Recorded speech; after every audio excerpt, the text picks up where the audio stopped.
Hello everyone, welcome back again to my class. Still with me, Mrs. Yuni. Now I would like to explain you about analytical exposition text. Here are the definitions, like what is the analytical exposition text, and then where is it used, and the last, what are its characteristics. So, analytical exposition texts present arguments and justifications about a certain topic or issue with the aim of persuading or convincing readers. Ya, sebenarnya analytical exposition text ini hampir mirip dengan hortatory. Cuma di sini bedanya ada justifikasinya ya, yang dapat mempengaruhi pembaca ya, seperti itu. Jadi ada sedikit justifikasinya. Kemudian kapan sih bisa digunakan teks ini? It is widely used in academic setting, editorial pages, and opinions articles. Jadi bisa dipakai di halaman editorial untuk yang berhubungan dengan akademik, yang settingnya akademik, dan juga mungkin artikel-artikel yang ada pendapat-pendapatnya. Terus bagaimana sih karakteristiknya? Nah, the characteristics is this text is characterized by logical reasoning, solid arguments, reliable sources of information. Ya, berarti alasannya harus logik di sini ya karakternya. Kemudian solid argumen, harus kuat argumennya dan juga sumber informasinya itu harus terpercaya. Nah, selanjutnya kita lanjut ke purpose-nya atau tujuannya. Tujuan dari teks ini apa sih? Nah, yang pertama, to present a viewpoint. The main purpose of analytical exposition text is to present an argument or viewpoint in an organized, logical, and persuasive way. Jadi tujuannya itu teks ini adalah untuk menyajikan argumen atau pendapat yang terorganisir ya atau tertata dan pastinya harus logis ya, dan juga harus dengan cara yang mengajak ya, harus persuasif ya, mengajak seseorang untuk melakukan sesuatu. And then the second purpose is to support with evidence. Jadi untuk mendukung itu harus ada buktinya ya, seperti itu. The text typically provides supporting evidence to back up the author claim, which can be data, quotes, or example. Jadi, evidence-nya ini tujuannya adalah untuk membackup, ya, atau menguatkan klaim dari penulisnya itu. Bisa jenis evidence-nya itu seperti data, fakta, quotes, dan juga contoh-contoh. Jadi, harus lebih tertata ya contoh-contoh ini atau bukti-bukti ini. Makanya tadi dibilang it should be organized. Ya, nanti berarti tidak hanya statement, tapi harus didasari atau diberikan bukti yang kuat, bisa dari data, fakta, quotes, ataupun contoh-contohnya itu harus diperkuat, istilahnya di backup. Okay, the last purpose is to convince the audience. It's mean that the ultimate goals of analytical exposition text is to convince the audience to agree with the author's point of view and take action if necessary. Jadi ini ultimate goalnya, goal yang paling ultimate ya. Itu teks ini harus meyakinkan pembaca untuk setuju. Intinya pembaca di sini harus setuju dengan pendapat atau point of view dari penulisnya. Jika perlu harus ada aksinya. Aksinya ya tadi berupa fakta, ya berupa bukti-bukti yang terkait dengan apa yang ditulis oleh writer. Nah, ini ada beberapa structure-nya atau generic structures-nya. Yang pertama thesis statement, kemudian ada argumen, counter argumen, dan terakhir conclusions. So, what is thesis statement? Sepertinya mirip saja dengan yang kemarin, oratory ya. The text starts with a strong thesis statement that introduce the topic and present author viewpoint. Itu dia. Jadinya teks ini berisi statement ya atau pernyataan. Pernyataan ini memperkenalkan topik dan juga menyajikan eh, point of view dari penulisnya. Kemudian dari segi argumennya, the author then provides a series of well-reasoned argument backup by supporting evidence. Jadi di sini penulisnya menyediakan beberapa series atau beberapa kumpulan argumen-argumen yang dengan alasan yang sangat reasonable, ya. Kemudian argumen-argumen ini di backup atau didukung dengan beberapa evidence atau bukti. Nah, kemudian ada counter argument. The text may also acknowledge and refute counter argument to show the author understanding of the topic. Jadi di sini pemahaman dari writernya tentang topik itu yang lebih diperlihatkan di sini ya. Kemudian conclusion, the text ends with a strong conclusion that summarizes the main point and reiterates the thesis statement. Jadi di sini harus memberikan conclusion atau kesimpulan yang kuat, yang di mana isinya tentang ringkasan ya, ringkasan dari poin-poin yang tadi dijelaskan itu, ya, yang dijelaskan di thesis statement tadi. Oke, selanjutnya ada language features yang berisi tentang objektif. Pertama, analytical exposition text is written in the formal objective tone that emphasizes logic and rationality over emotion and subjectivity. Nah, seperti itu harus secara objektif ya.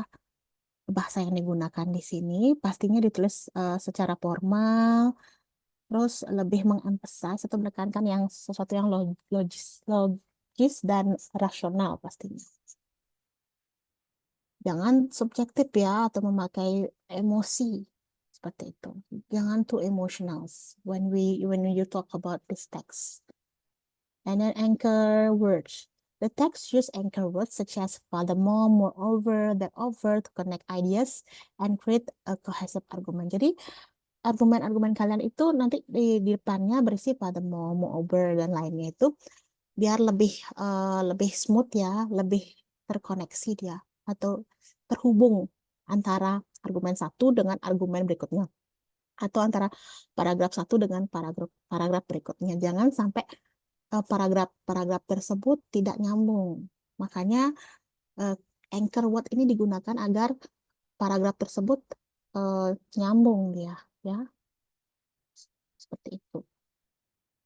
Kemudian expert sources. Nah, di sini the text cites reliable sources such as academic publication, government report, and expert testimonies to support its argument. Jadi expert sources ini sumber-sumber dari para ahli ya, yang pasti terpercaya seperti publikasi akademik, mungkin bisa jurnal, artikel, terus ada government report, laporan-laporan dari pemerintahan, terus mungkin testimoni para ahli yang tentunya yang mendukung argumen-argumen itu ya. Jangan sampai kalian mencari testimoni atau bukti yang tidak mendukung karena pastinya itu tidak akan persuade atau tidak akan dapat mempengaruhi pembaca.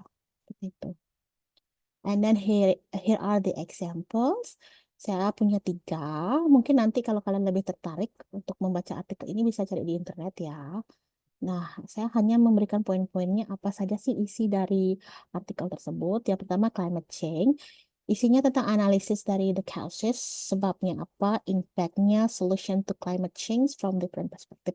Jadi isi penyebabnya, dampaknya, solusinya, solusi tentang perubahan iklim ya, dari berbagai perspektif yang berbeda. Itu kan bisa dari para ahli ya, perspektif atau pendapat dari para ahli. Kemudian yang kedua, gun controls. It's provide evidence-based argument to regulate gun ownership and reduce gun violence in society. Jadi teks ini menyediakan tentang bukti-bukti, bukti-bukti berdasarkan argumen tentang regulasi dari kepemilikan senjata, yang dimana untuk mengurangi kekerasan yang digunakan kekerasan di masyarakat dengan menggunakan senjata itu. Kemudian yang ketiga, healthcare system.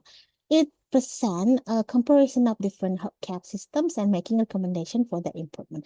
Jadi di sini berisi tentang comparison ya, atau istilahnya di compare, dibandingkan beberapa sistem kesehatan yang berbeda. Nah, ada beberapa mungkin beberapa sistem kesehatan berbeda, dan nanti terakhir akan diberikan rekomendasi ya untuk improvementnya, peningkatan kualitas dari sistem healthcare-nya itu.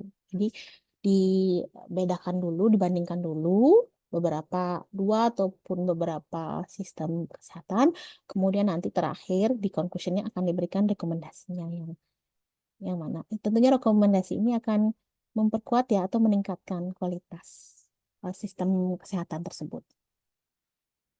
Nah, ini ada beberapa benefit atau manfaat dari teks. Pertama, develop critical thinking. Ya, it can develop your critical thinking. Ya, setelah kalian membaca teks ini, kalian critical thinking kalian akan berkembang. Ya, kalian akan bisa berpikir kritis dengan cara menganalisis atau mensintesis informasi dari berbagai sumber. Nah, ini tujuannya untuk membantu mengembangkan kemampuan berpikir kritis kalian. Jadi itu ya. Jadi kalian nanti menganalisis, kemudian mensintesis informasi dari berbagai sumber. Kemudian ada strengthen writing skill. Nah, di sini memang ini reading, tapi nanti tujuan akhirnya adalah agar kalian atau kemampuan menulis kalian berkembang atau lebih kuat.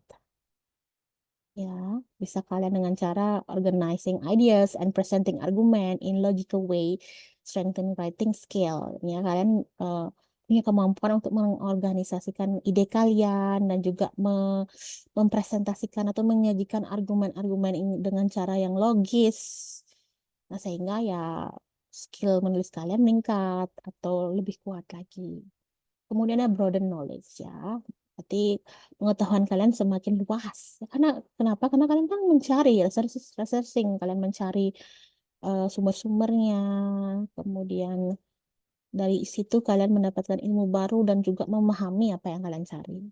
Kemudian enhance persuasion skill. Nah, di sini meningkat skill persuasi kalian ya.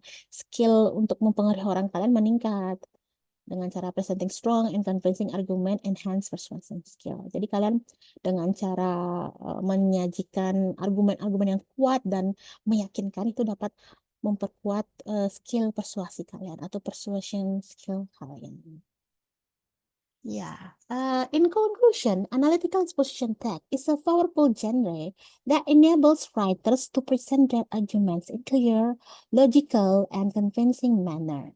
By mastering this genre, you can develop critical thinking skills, strengthen writing skill, broaden knowledge, and enhance persuasion skills. Nah, jadi banyak sekali manfaat dari kalian membaca, memahami teks ini, ya. Dan kemudian hari nanti kalian diharapkan bisa menulis jenis teks. Okay, I think that's all for these materials. Don't forget to find out two texts, maybe from internet or book, and then try to analyze the generic structures of that text. Yeah, I think that's all for today. Thank you for watching my video and see you next time. Bye-bye.